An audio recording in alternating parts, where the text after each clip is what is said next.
पद्म पुराण में कुल 84 लाख योनियों के बारे में बताया गया है। लेकिन क्या आप जानते हैं कि ये योनियां कौन सी हैं और किसी आत्मा को इनमें कैसे जन्म मिलता है? सनातन धर्म के अनेक ग्रंथों में 84 लाख योनियों के बारे में बताया गया है। कहा जाता है 84 लाख योनियां पार कर लेने के बाद अच्छे कर्मों के आधार पर किसी को मनुष्य का जन्म मिलता है। लेकिन ये 84 लाख योनियां वाकई में क्या है, इसके बारे में शायद ही कोई जानता हो। पद्म पुराण में इन 84 लाख योनियों के बारे में विस्तार से बताया गया है।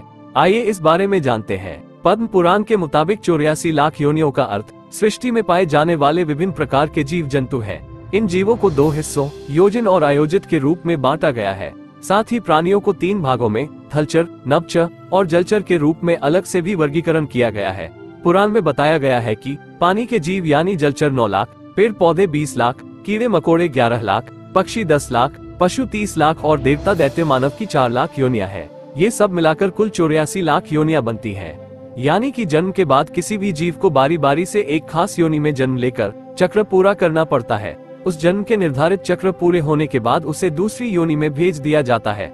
वहां पर उसे निर्धारित अवधि के मुताबिक बार बार जन्म लेकर चक्र पूरा करना पड़ता है। अंत में वह कर्मों के आधार पर देवता, दैत्य या मनुष्य के रूप में जन्म लेती है। इस योनि में आने के बाद आत्मा 4 लाख बार इसी योनि में जन्म लेती रहती है। पद्म पुराण में कहा गया है कि जब कोई आत्मा निर्धारित 84 लाख योनियां पूरी कर लेती है और उसके कर्म भी अच्छे होते हैं तो उसे पितृ या देव योनि प्राप्त होती है। इसके साथ ही वह जन्म जन्मांतर से मुक्त होकर वैकुंठ धाम चली जाती है। जबकि नीच कर्म करने वाली आत्मा को फिर से 84 लाख योनियों में जन्म लेने के लिए नीचे भेज दिया जाता है। वेद पुराणों में इसे दुर्गति कहा गया है, यानी कि किसी आत्मा के फिर से जन्म मृत्यु के चक्र में फंसने का फेर, जिसे एक आदर्श स्थिति नहीं मानी जाती। तो आज के इस वीडियो की जानकारी आपको कैसी लगी, कमेंट में जरूर बताइए। ऐसी ही अन्य जानकारियों के लिए इस चैनल को सब्सक्राइब जरूर कीजिए। धन्यवाद।